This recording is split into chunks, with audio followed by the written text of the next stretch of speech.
Welcome to this explainer. Today, we are tackling a very specific, absolutely massive goal, creating the ultimate create video for RAG tutorial. We are going to transform you from someone who simply uses AI into a full-blown engineer who can build intelligent systems that actually talk to your private data. Seriously, if you've ever wanted to build an AI assistant that truly knows the ins and outs of your business, your personal notes, or your research, you are exactly in the right place. Let's dive in. Okay, we gotta start with the elephant in the room. We've all been there, right? You ask a standard large language model a highly specific question, and it just confidently makes up a completely fake answer. We call this a hallucination. And standard models do this all the time because they rely entirely on static, sometimes wildly outdated training data. Once they're trained, that's it. Their knowledge stops cold.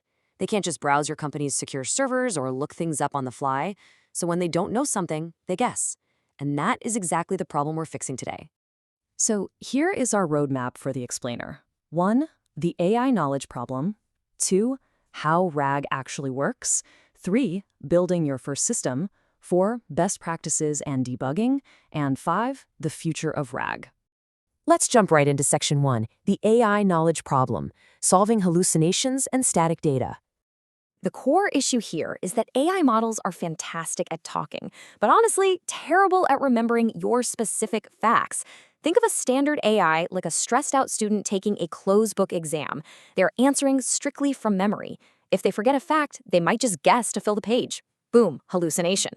Now, on the flip side, with RAG, it's an open-book exam. Before the student or the AI starts writing their answer, they open the textbook, find the most relevant pages, and use that specific information to write a highly accurate response. We are essentially handing the AI a custom textbook to read right before it speaks.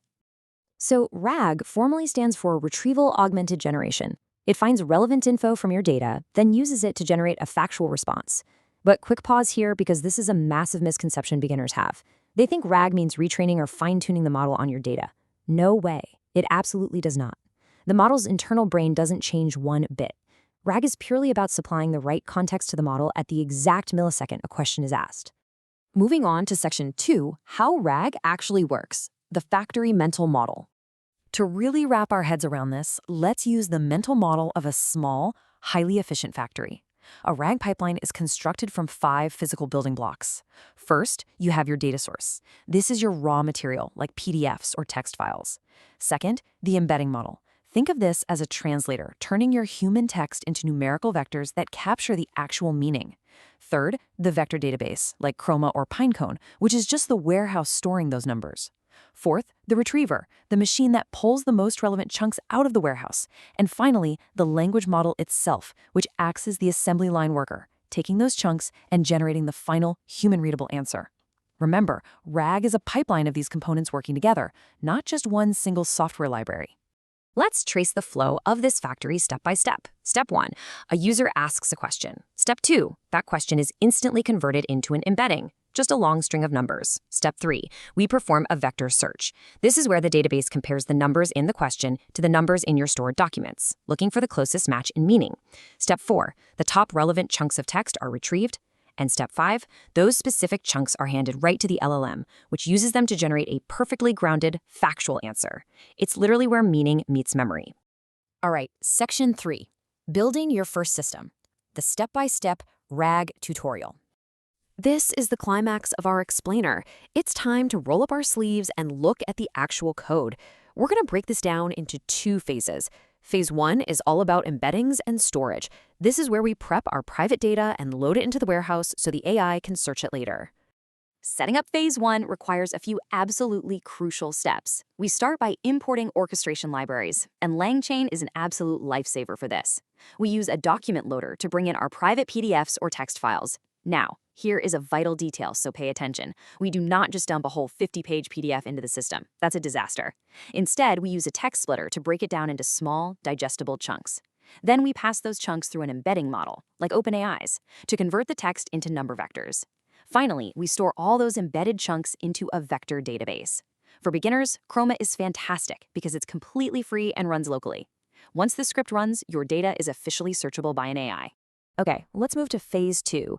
Now that our data is securely stored, we need to build the mechanism to actually ask our system a question. We call this the retrieval QA chain. Watch how beautifully these pieces just snap together. First, we initialize our core LLM. Again, you could use OpenAI, Claude, or even a local open source model.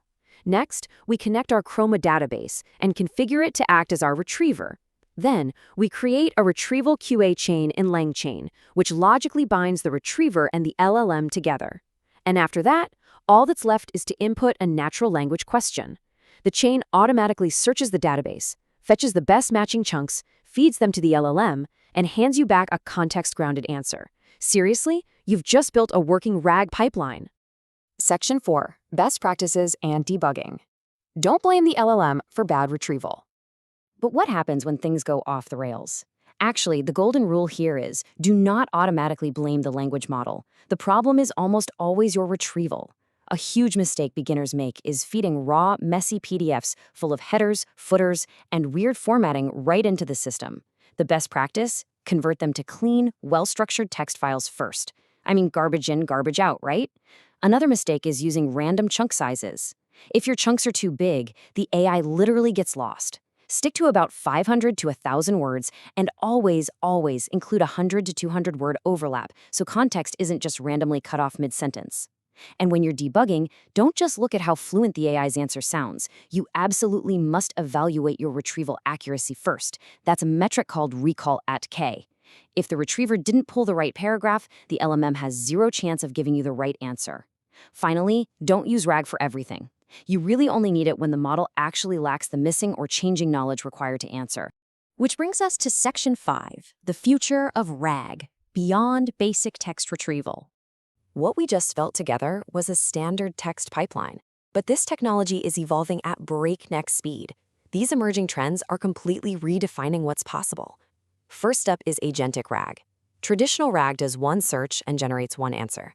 Agentic RAG, though, gives the AI autonomy. It can look at a search result, realize it doesn't have enough context, rewrite its own query, and search 3 more times before answering. It's totally self-reflective. Then we have Graph RAG, which uses knowledge graphs to understand complex, indirect relationships between data points, which is absolutely perfect for heavy legal or scientific research. Multimodal RAG is huge, too. It allows the system to retrieve and reason over not just text, but images, audio, and video all at the same time. And finally, semantic caching. This optimizes costs and speed by recognizing when a new question has the exact same semantic meaning as an old one and just instantly reuses the cached answer. It's brilliant. This brings to mind a really powerful quote from our source material by AI author Rajamonikam Antonamuthu. The future of RAG is an AI that reads, understands, remembers, and acts. That just perfectly summarizes the ultimate goal here. We aren't just building a slightly better search engine. We are building intelligent assistants that think with facts, reason through context, and execute actions based on trusted data. So, we now have the mental models, the architectural pipeline, and the best practices to go out and build this ourselves. The open source tools are out there just waiting for you to use them. So, I'll leave you with this final thought to chew on. Your AI is finally ready to read your private data. What are you going to teach it first? Thanks for joining me on this explainer, and hey, happy building!